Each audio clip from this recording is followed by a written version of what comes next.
अस्सलामुअलैकुम। उम्मीद है आप सब खैरियत से होंगे। आज का video is about breast feeding and fasting. Actually feeding के स्टेजेस है, फीडिंग के 3 स्टेजेस है, 0 to 6 months, 6 to 12 months and 1 to 2 year. 0 to 6 month जो होता है, जहाँ बेबी कम्प्लीटली डिपेंड होता है आपके फीड पे, आप उसको फीड कर रहे होते हो, उसका जितना भी न्यूट्रिशन है और जितनी भी एनर्जी और न्यूट्रिशन आता है वो आपके मिल्क से आता है, वो कम्प्लीटली डिपेंडेंट होता है आपके दूध पे। दूसरी स्टेज आती है 6 to 12 मंथ्स, जहाँ अभी भी बेबी आपके दूध पे डिपेंडेंट होता है, उसको जो मेन न्यूट्रिशन का सोर्स है वो आपका दूध ही है, लेकिन इस स्टेज पे आपने थोड़े से सॉलिड शुरू किए होते हैं एज अ सप्लीमेंट। वो अभी एक्सपेरिमेंट ही चल रहा होता है, टेक्सचर, फूड टाइप्स, बाकी सब चीज़ें, लेकिन मेन न्यूट्रिशन जो बेबी और एनर्जी जो बेबी को मिलती है वो उसको अभी भी आपके दूध से मिल रही होती है सेकेंड स्टेज में, जो होता है 6 to 12 मंथ तक। फिर आता है 1 से 2 साल के स्टेज का। यहाँ बच्चा कम्प्लीटली प्रॉपर मील्स ले रहा होता है, अपने 3 big meals and 3 small meals, snacks जिसमें होते हैं फ्रूट्स होते हैं। आप अभी भी फीड कर रहे होते हैं ब्रेस्ट फीड, लेकिन वो एज अ सप्लीमेंट होता है और प्रॉपर बच्चा फूड ले रहा होता है। तो ये वाली स्टेज थोड़ा इजी वाली स्टेज है। दूध से बच्चे को बाकी जूस भी मिल रहा होता है, लेकिन बाकी जैसे आपका फिजिकल बॉन्ड, आपकी बॉन्डिंग, न्यूट्रिशन बेनिफिट्स आप जो फीड कर रहे होते हैं उसके हैं, लेकिन मेन जो उसका न्यूट्रिशन और एनर्जी है वो उसको। फर्स्ट स्टेज चैलेंजिंग हो सकता है, क्योंकि बेबी कम्प्लीटली 0 to 6 मंथ तक बेबी कम्प्लीटली डिपेंडेंट होता है आपके ब्रेस्ट फीड पे। उसका मेन सोर्स जो न्यूट्रिशन का है वो माँ का दूध ही होता है। पहला चैलेंजिंग हो सकता है। मैं सेकेंड स्टेज पे हूँ, 6 to 12 मंथ की मदर हूँ और मैं भी ब्रेस्ट फीड कर रही हूँ। मेरा बेबी कम्प्लीटली ब्रेस्ट फीड पे है, मैं कोई सप्लीमेंट दूध नहीं देती हूँ, wholly and solely breast feed पे है, लेकिन मैं फास्टिंग हूँ। तो it completely depends on you कि आप फास्टिंग करना चाहते हैं या नहीं। लेकिन पहला स्टेज थोड़ा मुश्किल है, दूसरे और तीसरे जो थर्ड स्टेज है उसमें आप फास्टिंग कर सकते हो। मैं भी सेकेंड स्टेज फीडिंग मदर हूँ, बट मैं रोजे रख कौन से फैक्टर्स हो सकते हैं जो अफेक्ट कर सकते हैं आपकी मिल्क सप्लाई को वाइल फास्टिंग। अगर आपकी मिल्क सप्लाई ऑलरेडी कम है तो मैं उनकी बात नहीं कर रही हूँ। जिनका मिल्क सप्लाई अच्छा है और वो फास्ट कर रहे हैं, तो उनका मिल्क सप्लाई कैसे अफेक्ट कर सकता है, मैं उनकी बात कर रही हूँ। That's a different topic. जिनको मिल्क सप्लाई नहीं आ रही है मगर जो फास्टिंग में है और ऑलरेडी उनका मिल्क सप्लाई अच्छा है, तो ये उनके लिए। आपको एडुकेट कैलोरीज लेनी है। अगर आप लैग करोगे अपनी कैलोरीज में, आपको गुड कैलोरीज लेनी है। फैक्टर्स अफेक्टिंग मिल्क सप्लाई, मैं उनकी बात कर रही हूँ जो फास्टिंग पे है, जिनका मिल्क सप्लाई अच्छा है और वो फास्ट कर रहे हैं, तो उनके लिए ये है। जिनका मिल्क सप्लाई ऑलरेडी कम है, ये उनके लिए नहीं है, दैट्स अ सेपरेट टॉपिक। तो जिनका मिल्क सप्लाई ऑलरेडी अच्छा है और वो फास्टिंग पे है, तो मिल्क सप्लाई किन चीज़ों से अफेक्ट हो सकता है। अगर आप कैलोरीज में लैग करते हो, आप अच्छा नहीं खाते हो, लाइक हमारी विंडो कम होती है फास्टिंग में, तो हमें उस फास्टिंग विंडो में गुड कैलोरीज खानी है, आपको अच्छी कैलोरीज खानी है, प्रॉपर फूड लेना है जिससे आपकी सप्लाई दिन भर मिल्क की बनती रहे।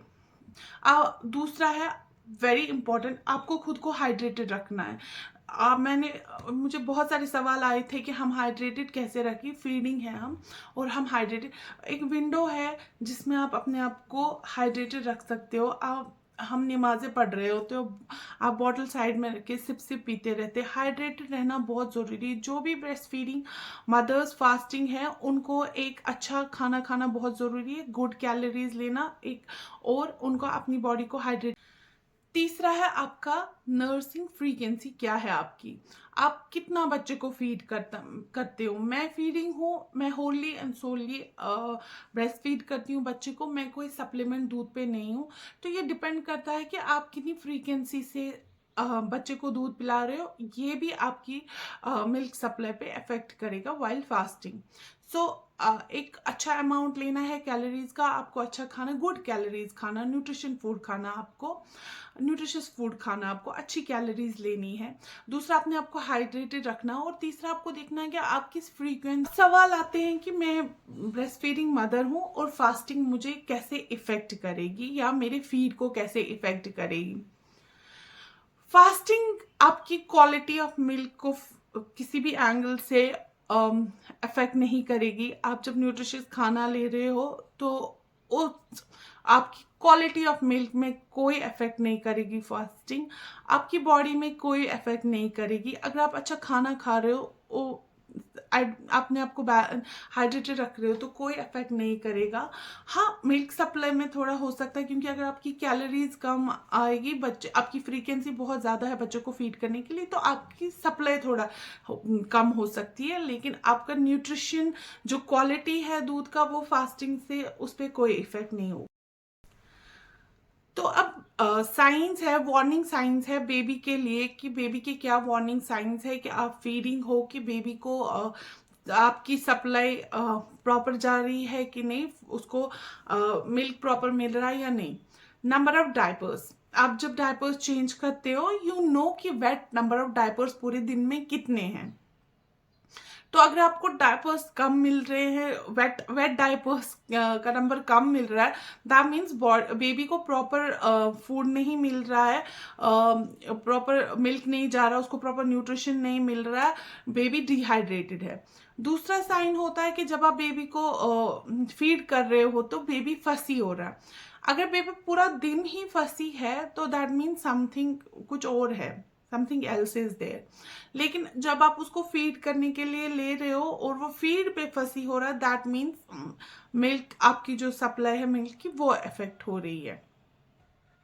तो ये साइन जो आपको इनका ख्याल रखना है कि कहीं बेबी डिहाइड्रेटेड तो नहीं हो रहा है, कहीं उसका न्यूट्रिशन उसको प्रॉपरली तो नहीं जा रहा। तो ये साइंस है जो आप देख सकते हो बेबी के लिए। अब है साइंस मदर के लिए, वार्निंग साइंस क्या है मदर के लिए। आप डिहाइड्रेटेड हो, आपको ड्रिजीनेस हो रही है, आपको फटीग फील हो रहा, आपको हेडेक है, आप कोई भी आप you are completely low in energy, कोई भी काम करने के लिए, नॉर्मल काम करने के लिए भी आप लो इन एनर्जी हो, तो ये आप कंप्लीटली फील कर रहे हो लो। और एक इम्पॉर्टेंट जो साइन है मदर के लिए वो है कि आपको सडन फील हो रहा है कि मेरे को फीड नहीं आ रहा, मेरे को सप्लाई नहीं है मिल्क का, तो बच्चे को मैं कैसे फीड करूँ। ये एक इंस्टेंट आता है मदर को कि मेरा सप्लाई इफेक्ट हो रहा है मिल्क का, तो आप आप फास्टिंग स्टॉप कर सकते हैं। अदरवाइज अगर आप second 6 to 12 month and 1 to 2 year feeding में है, आप रोजे रख सकते हैं, उसमें कोई प्रॉब्लम नहीं, it's completely up to you, ये फोर्स नहीं है रोज़ों के लिए। अगर आप रख सकते हो तो रख लीजिए, फिर लेकिन अगर आप रोजे रखने के बाद भी आप लोगों को वार्निंग साइंस आ रही है, आपको hour by hour, minute by minute अपने ये चीज़ों को देखना है, इनको सुपरवाइज करना है बेबी का अपना। तो अगर कंप्लीटली ठीक चल रहा तो आप रोज़े रख सकते हो, नहीं otherwise it's completely up to you. जो आप, अगर आपको लगता है कि नहीं रख सकते हो तो आप नहीं रख सकते हो। अगर आप कंटिन्यू करना चाहते हो तो एक अच्छा खाना, खुद को हाइड्रेटेड, गुड कैलोरीज, ये ख्याल रखना आपको अपने बारे में और बेबी के लिए। अल्लाह हाफिज़, अपना बहुत ज़्यादा ख्याल रखिएगा और दुआओं में याद करिएगा। अल्लाह हाफिज़।